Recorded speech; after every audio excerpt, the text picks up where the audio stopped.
Welcome, everybody, to the Ricardo's Rules of Resilience podcast, the podcast where we give you the tools to withstand and recover from difficult times. I'm your co-host, Coach Alton, along with Coach Ricardo, and we got a very special guest today, Coach Nate in the house. What? Did you just say Coach Nate?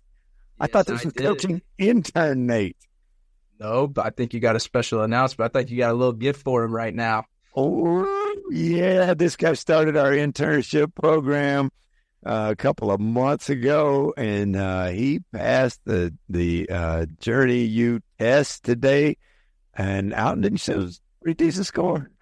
Yeah, it's the highest score I've ever had.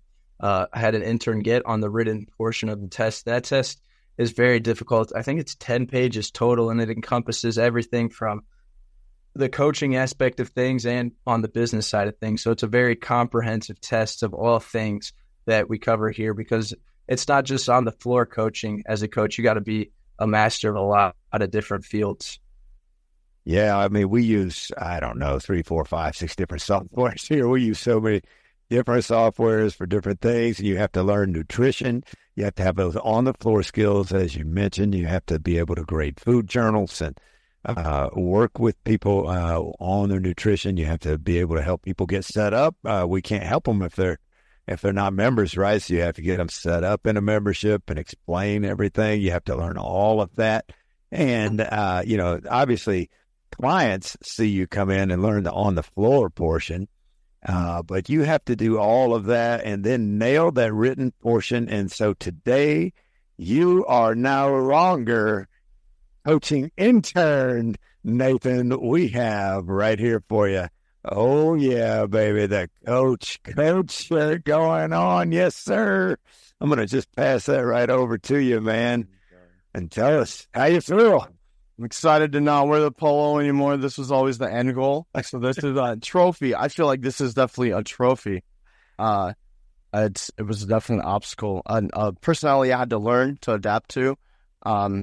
Completely changed field. So coming into this, it was nerve-wracking and new. So the challenge was mouthwatering, and like I said, this shirt was always the end goal trophy. So it is. Words can't really express. Like I said, it's nice to set a goal and then drive yourself to that goal. It just feels really good. There's no words that I can explain it. It feels like a champ right now. That's what I'm saying.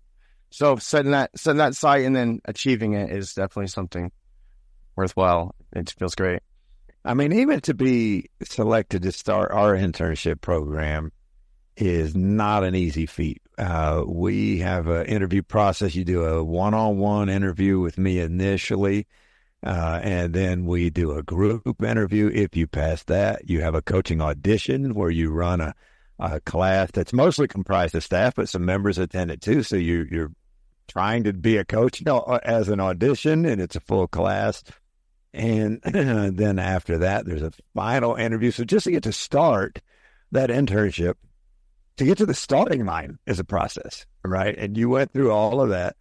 And then you got to the starting line, and it's usually 1 to 2 months. I don't know if anybody's actually ever made it 1 month, but it's a couple of months process to get through and learn all of those things you have to learn and master all of those skills, particularly on the floor. So many challenges. Tell us. Piece of cake, right? Easy? I was shaking in my boots for a long time. I guess I don't want to say fake it till I make it, but there was a lot of times where I guess I had to embrace being comfortable, being uncomfortable, if that makes sense. So Finding that groove and that persona, not necessarily like a different, but it is a switch to become that on the floor personality and then who you are off the floor kind of. So you need to be that motivational, inspirational character. So I think I had to dig a little deep within myself to bring that out. And I know we recorded tons of warms up, tons of them. If I could watch my first warm up to maybe yesterday or something, I'm sure it'd be 9-day difference. And it was to get over that. I think you do have to truly dig for that and get that, because not everybody can just jump out there and do that. So it is something I had to learn and adjust to for sure. Yeah, I actually have that initial when we were practicing one of your very first warm-ups on my phone. I'm excited when we celebrate your graduating your internship with the rest of the staff to show that, and then compare it to where you are at now. Because as you said, it's a definitely a night and day difference in terms of all components of it. So it's been great to watch you progress through everything and see you develop into the coach that you are now. Yeah, I mean, I totally resonate with what you're saying about how difficult it is. I had done Journey workouts for running 6 years, but I was all virtual. I had never set foot in a Journey until I decided to open the franchise. And I went all the way out to New York State, and I first sat in there, and it freaked me out. All the noise, and then they strap you on a microphone. You got to get used to your own voice, bouncing around. And even when you're just talking to somebody, I'm like, do we have to have this all the time, And it just totally freaked me out. And being that loud and putting all that energy out. And I remember there's a day that they still talk about in my training where I had that breakout session. I finally was able to break out of that mold and, as you say, become the person that clients need on the floor. Because people don't come to work out to hear, all right, good job. They come and they need energy. They're doing something hard. They've got family stuff going on. They've got demands at work, demands at home, and they need somebody that's giving them energy and to step into that role for them.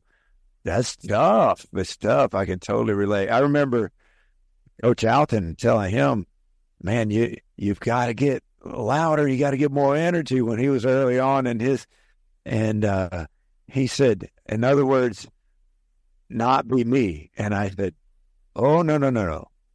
It's you, because I've seen you at a wrestling match when the match is on the line and it's down to the last wrestler and you're screaming your head off. Well, you've got all kind of energy. You just got to find that inside yourself. But that can be super tricky, right, Nate? Find that inside yourself. Yeah, there would be so many times where, we go over the checklist after everyone, the extraordinary coaching checklist, which was a great tool along the way. That really pulled a lot of my skills out, I'd like to think. So I would think, wow, I did great, nailed that one. And then the biggest one, like, hey, man, we need a little more energy. So I did have to dig for that, like, every time. Or even if I thought I crushed it, they'd be like, hey, man, you can pull a little more out. We know you can. And then, I do remember that exact day. We talked about the snap. Remember, like, all right, before you go, that last countdown, snap into that Coach Nate mode. So I remember that breakthrough session. And I got a lot of feedback from some of the clients. And then Alton even said, that was it, man. There's your energy. So you hit that point of, this is it. Like, when you hit it almost. So it is a good feeling. And you're not going to get that first time. It's going to take some time. And that was one of the exciting parts about it. Like, I like that challenge of, hey, you did good, but you can do a little better. You can do a little better. So it was nice hearing that little better every time. And then now here we are, right? Made it to the top of it, right? Past everything. So but jumping into that and finding that is an obstacle in itself, because to think you're motivated is good, but when you're trying to motivate a room full of people, it is a different kind of energy you have to pull out of yourself, for sure. Yeah. And I don't want to discourage you, but this is only the beginning of your journey. Yeah. This is just the start, right?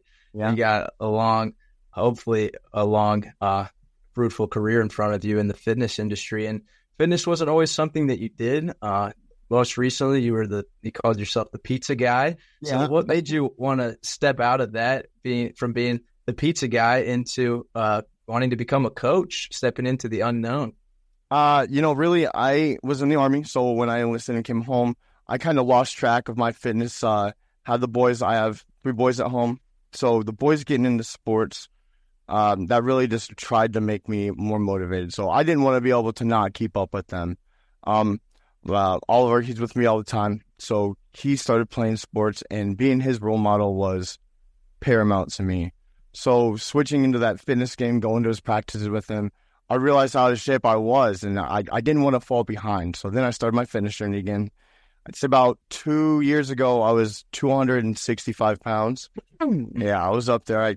So got back in the game, started going through. And then after like a year and a half in, seeing those results, pushing myself, I knew I wanted to wake up and be other people, because a lot of my friends noticed it and what I was doing. And it was always fun to go work out with a new buddy that hadn't been to the gym. And I liked being that push to help my friends get up and do it with me. everything's better together, I feel. So I believed in that forever.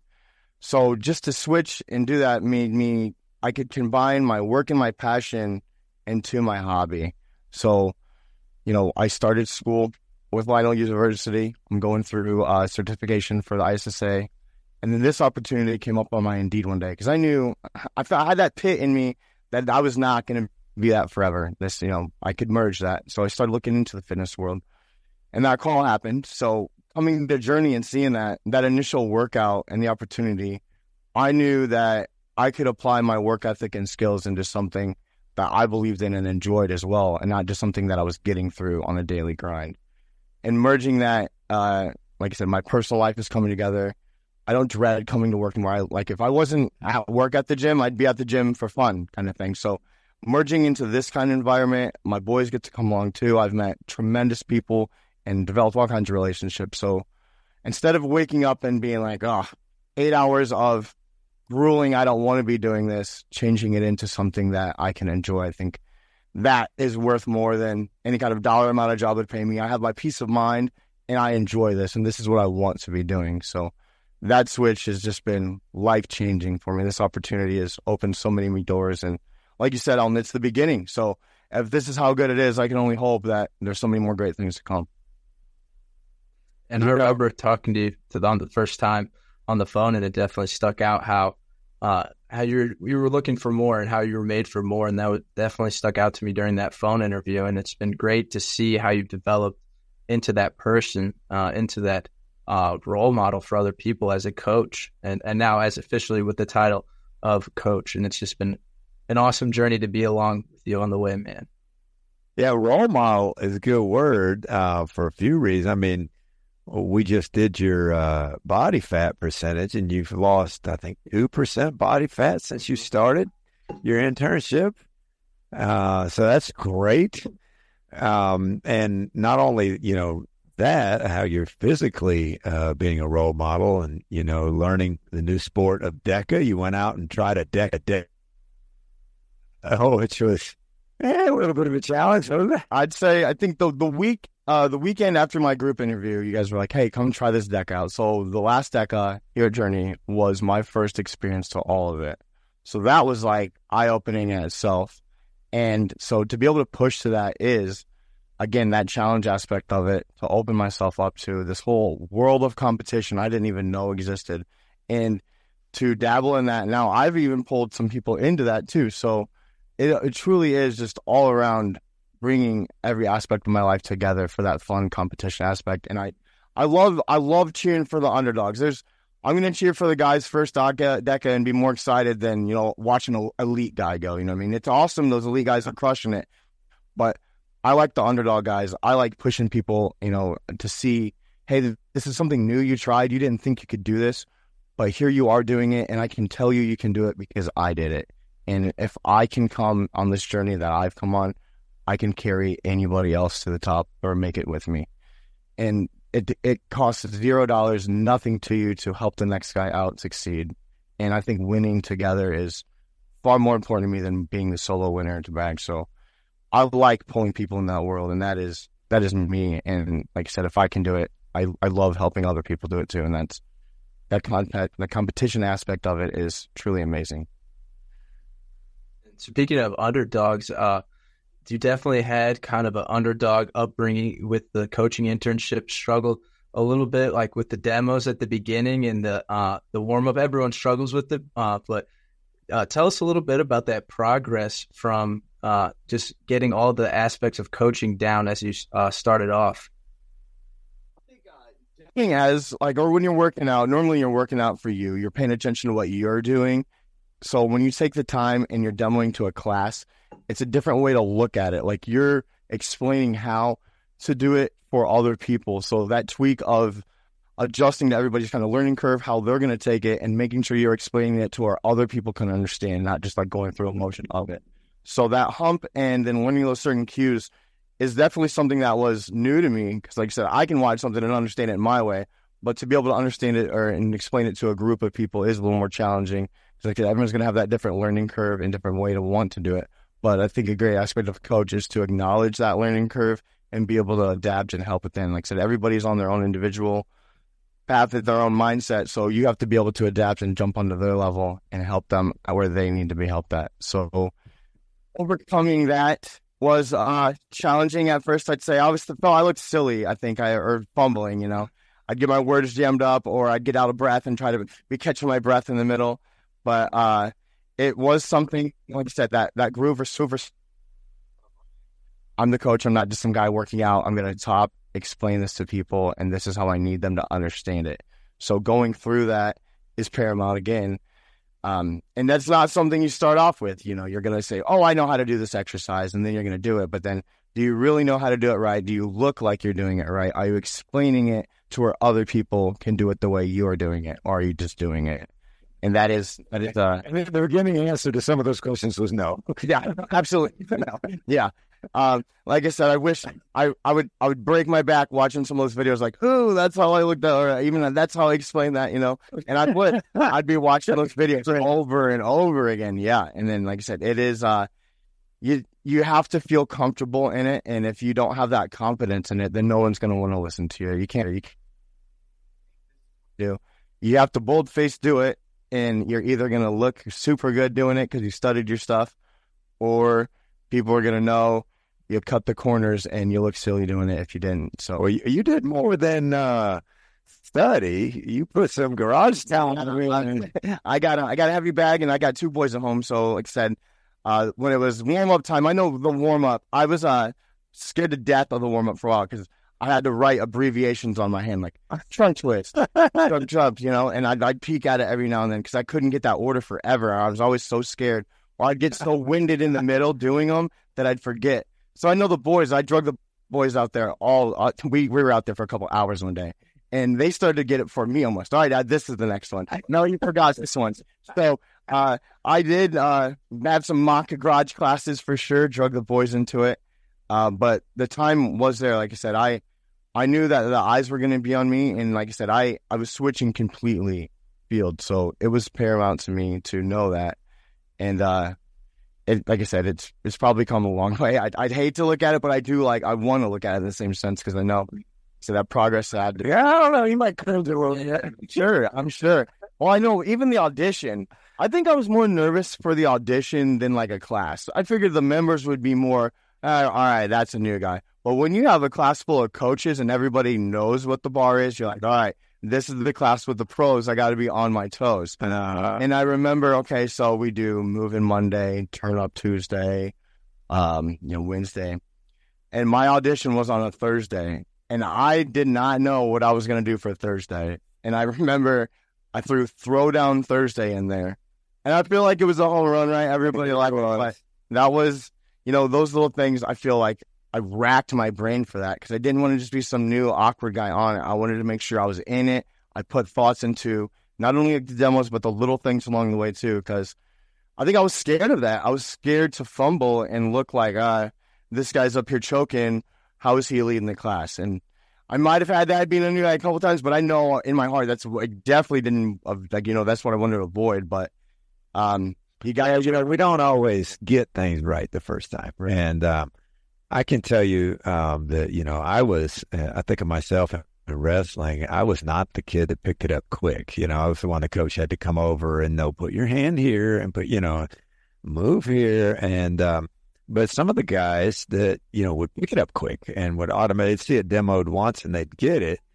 Well, they didn't move on to have as much success in coaching others because they didn't really have to struggle for it. They didn't really have to learn it. They just picked it up, right? And so for you, you came in and it wasn't natural. So, you had to really practice and really work for it. And the same thing with the demos. Like you got some wrong in the beginning. We'd have to go back over them and, we'd have to practice them. And you were willing to. I mean, it was really impressive how much work you were willing to put in, even outside of here. You just put in so much work because you really wanted this thing. And you did. You mastered it. And that will help you because you had to work so hard to master some of these exercises. And that's helping you to be able to relate to the clients and be able to, oh, no, what you need is to put your hand here or, just set your feet here because you didn't just pick it up. You had to really study it and drill down so that the the struggle actually makes you better, like building muscles, right? It's the resistance of it that makes our muscles strong. If we work out light and easy, we don't get strong. It's the hardness, it's the challenge of it. Are you saying resilience helps you? Is that what I'm getting? That's what I'm saying. You got it. Yeah. So one thing that I've really picked up coaching you through the internship and just talking to you is how important your kids are and how important fatherhood is for you. So tell us a little bit about how that has helped you along the journey. We've talked a little bit about it with the garage mock warm-ups and stuff, but how have being a father played a role in this transition in your life? Okay, so I think that was another huge aspect to switching the fields. I didn't want to be just the dad at home, like, oh, you only see me at night kind of thing. So I was missing a lot of time with Oliver and those games and stuff. So I think being able to merge that was important. My boys are my best friends. I everything I do is for my family. At the end of the day, my actions reflect, their outcomes. So it's crucial to me that my decisions are good for their upbringing. Again, just being involved, and it was that superhero role model aspect. I didn't have the best relationship with my father, and I didn't have that. So I think with my sons, I want my boys to look at me like, Dad can do this, Dad can do anything. And I wanted that. I wanted to be there for them, and like I said, them transitioning into sports, I wanted to be the coach. Or if they needed help with anything, it's great that they have those other avenues, but I'm dad, I guess. I wanted to be superhero, number one, anything they needed. So Oliver, getting into that conditioning, or when we go on runs, he asked me if I ever get tired. And it's like, yeah, but I get tired sometimes. But I think that's what pushes me more than anything. My son's pushing me to do great. And then, you have to be that good example. And, if I'm succeeding and they're watching me set goals and succeed, that's only going to do it for them. And then just being that backbone for anything they want to do is crucial to me. And it makes my day. Like I said, Oliver just passed the swim test last year. We failed it 3 times, and he couldn't tread water long enough, and we practiced so much. This summer, he got it first try. There we go. Yeah, it's cool because before he was even excited for his green band, he hugged me, and he's a dad. He told me thank you, and I think that means something more to me than anything, being that push for him. And that, I think, just makes it worthwhile, 100%. Like, if I can help somebody achieve anything, and, of course, my boys, it's just, the feeling, Coach. You guys are all on the podium. It's just another insane feeling. It is worth more than any dollar amount that you could ever boast with in your bank. Just my sons believing in me and knowing they can rely on me and watching them and helping them set their goals and helping them be there. That's my life. That is my entire life. Yeah. Yeah, it definitely, as Coach Alton said, it definitely shines through in you. It's who you are. And so it just comes out of you. And, to the extent you're willing to share with our listeners here, part of what I know you're trying to do is provide a different childhood for your kids, because you faced some challenges early on. Yeah. Yeah, my dad, he struggled with a lot of things at home. I didn't have the best upbringing. So I missed a lot with my dad, or there's a lot of times where I wished when I had something to celebrate, my dad was there to do that with me, and I didn't have that. So me being a father, obviously wanted that exact opposite. Whatever they wanted to do, I wanted to plug into and be just their biggest fan.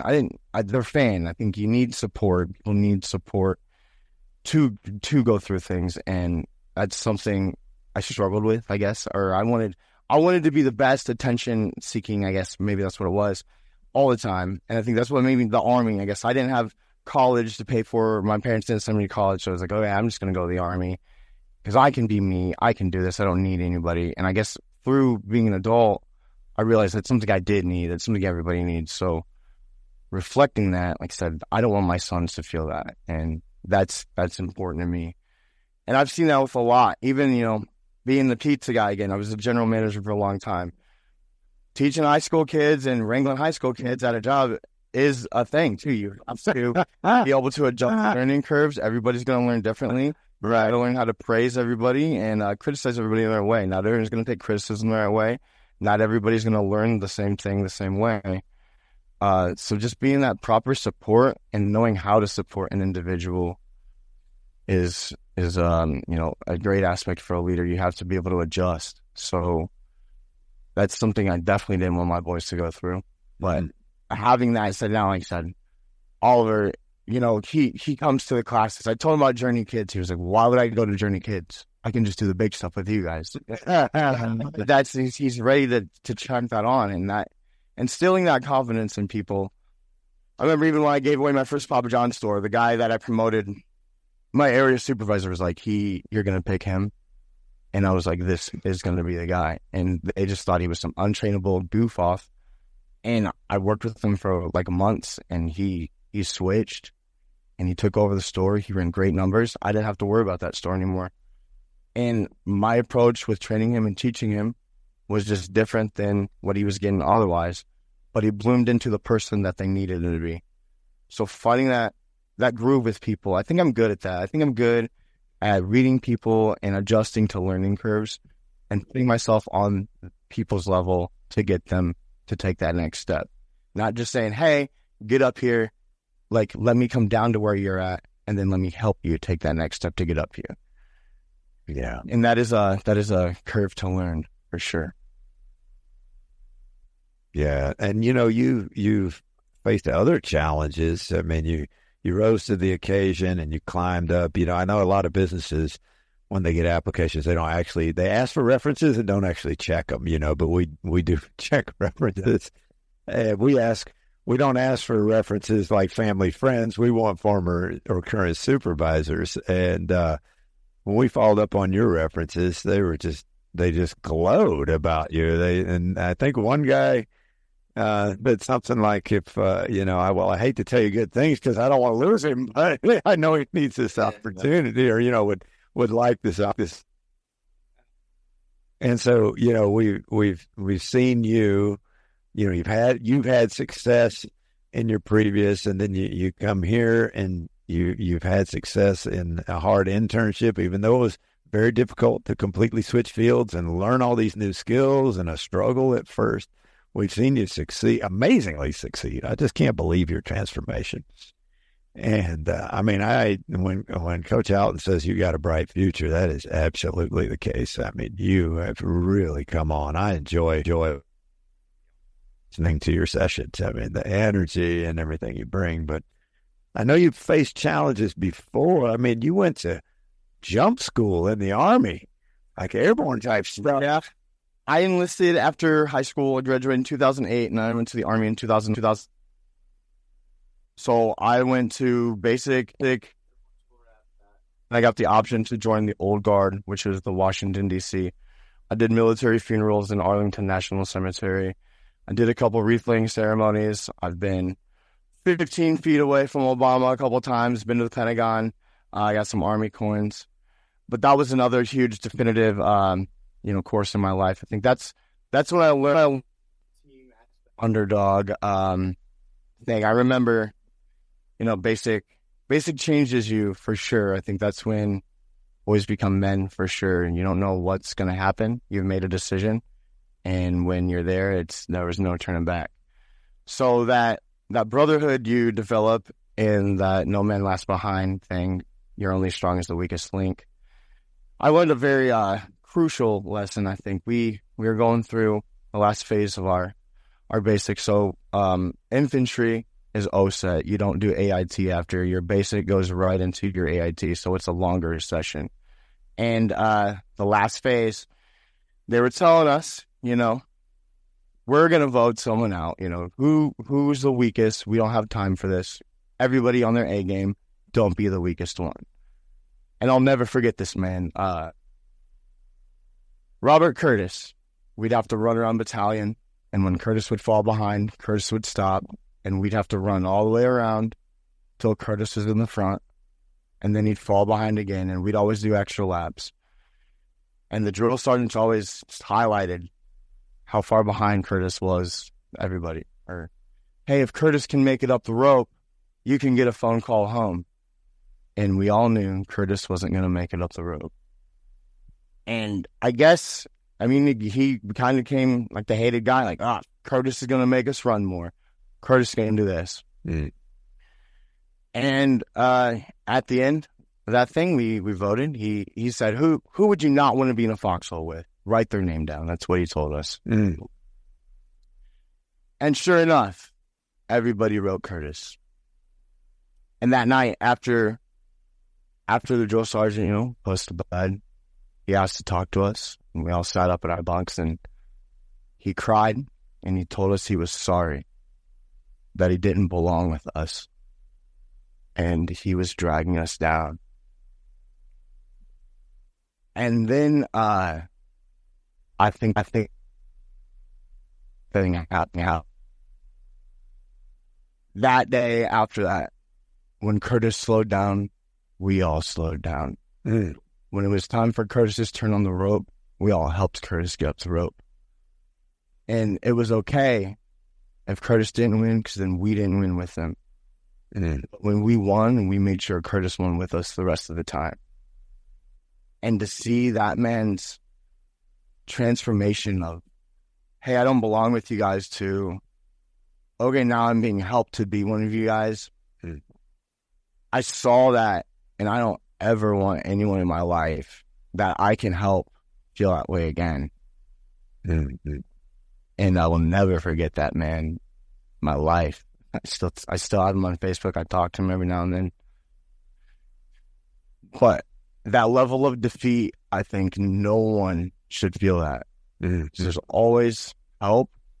And I think as long as you're in the right environment for people to help you, you can succeed. And failing is a mindset. Winning is a mindset. And as long as you have that winning mindset and the proper tools, you can win.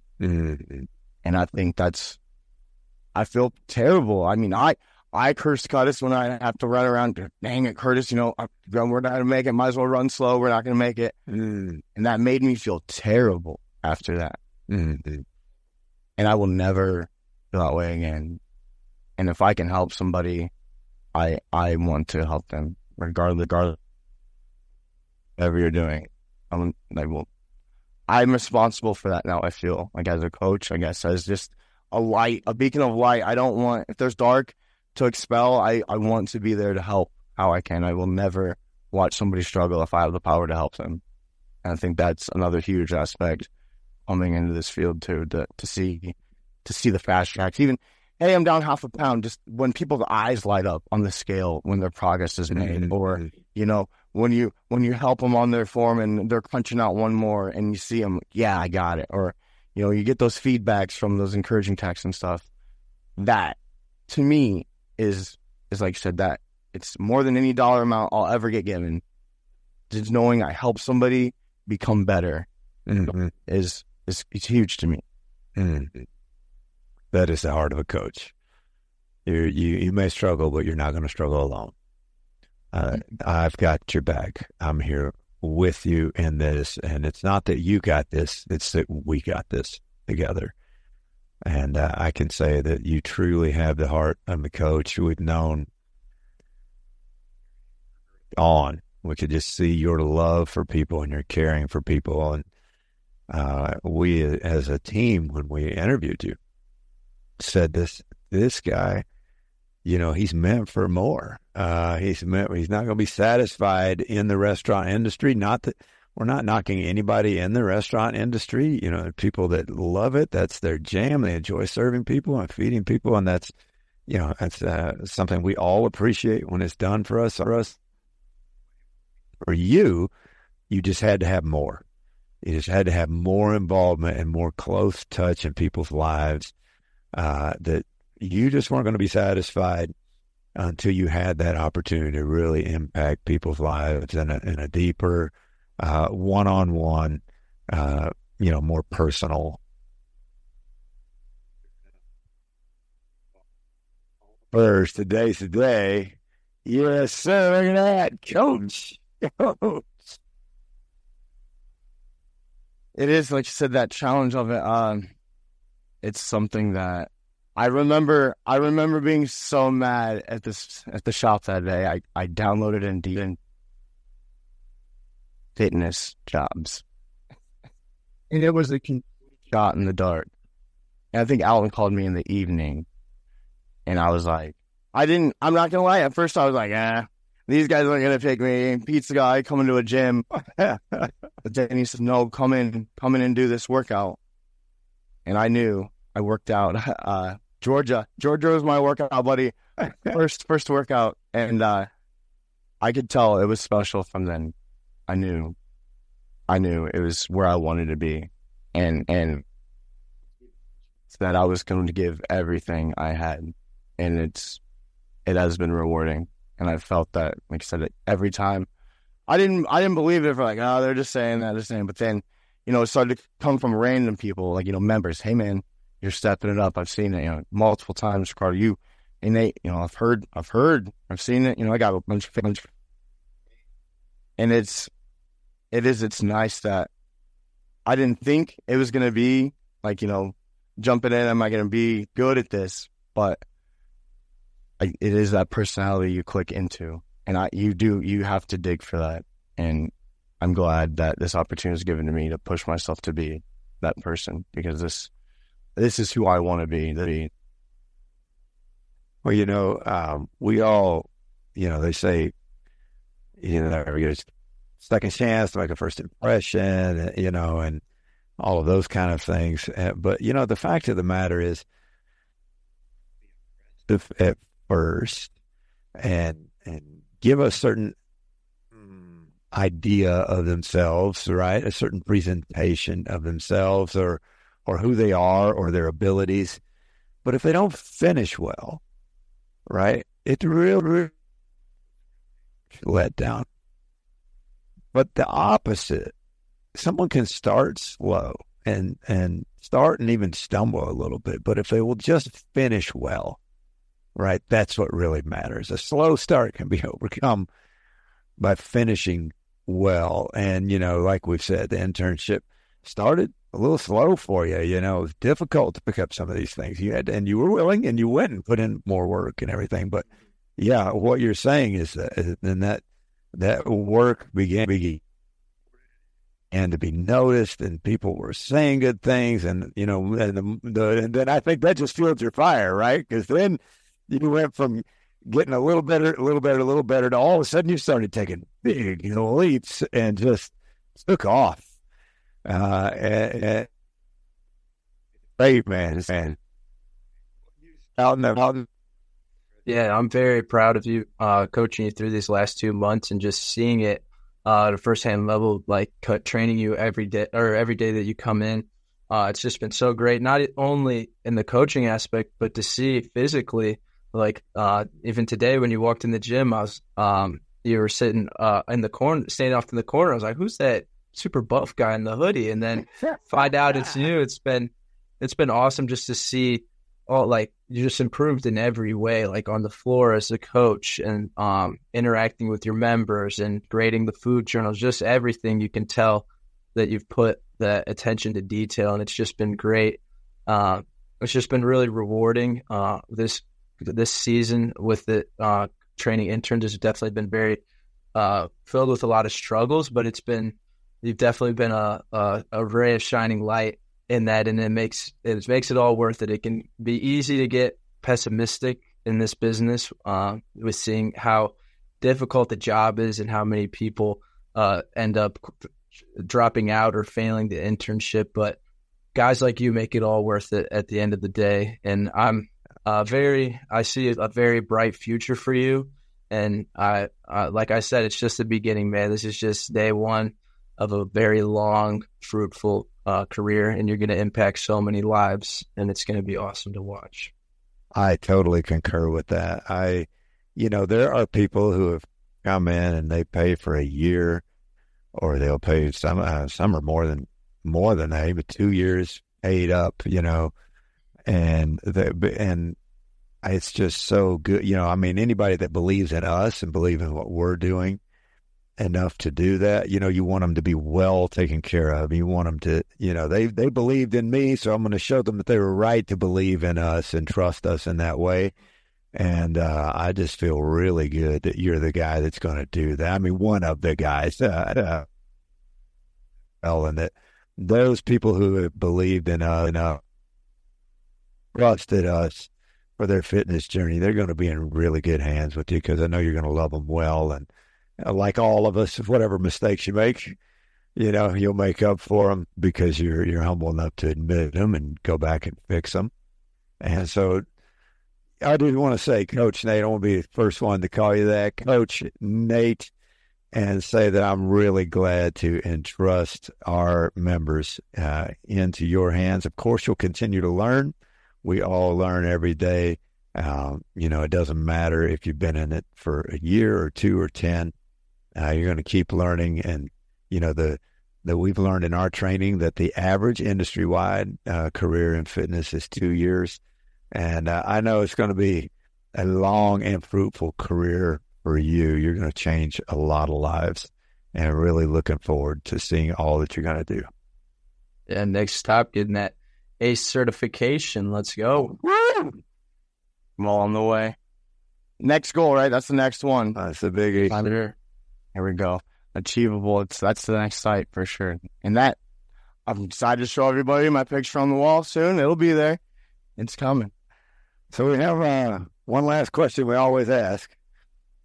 Yeah. So there might have been some questions that me and Coach missed. So what is the one thing that we might have not asked you that you want to do to the listener? So it's kind of your time to talk to people, give them a piece of your mind. It can be anything you want. The floor is yours. I guess I just want to say, I felt like I had big shoes to jump into. So I want to be the best I can be for everybody. And just like how you guys said that better every time, I'm good at criticism. I take it pretty good. So if there's something I can be doing better, I want to be told that. Or if, like you said, that help aspect, if there's something someone needs help with, or if I can help anything, whether that be someone's just personal life, help with your day, put a smile on your face for the time being, that's the kind of person I want to be. So coming together in that and jumping into this field, I want to make sure that I'm as applicable and essential to everybody as possible. And I think I'm on the right path, learning everybody's personal quirks and stuff like that. And I like being everybody too. So I like doing the decas. I like coming in on my days off and working next to everybody. I am just as much you guys as a coach, and I want to be that friend and coach and be that positive influence to help people be the best they can be. So I'm excited for that. Like I said, it is rewarding on a scale that I've never seen before. So all this stuff that is happening to me, the lives that I am touching and the people that are excited for me means the absolute world to me, because I feel like I've turned my life around completely and have become something that I never thought that I could be. And if I can help somebody else do that, then that's what I want to do. So I'm here to be Coach Nate for everybody from now on. It's wonderful. Awesome. Yeah. Well, thank you for joining us today, Nate. It was awesome to learn a little bit more about you, and I hope that the members are able to get some nuggets from this interview and learn more. Yeah, there we go. There we go. Coach Nate. Yes, sir. So if people are looking to train with us, what's the best way for that, Coach? You don't get a hold of me. I'm at coach.ricardo on Instagram, or you can reach out on Facebook, Ricardo Molinex. Best way to contact me is on Instagram at AltonMolinex17_ or on Facebook at AltonMolinex. All right, guys, go be resilient.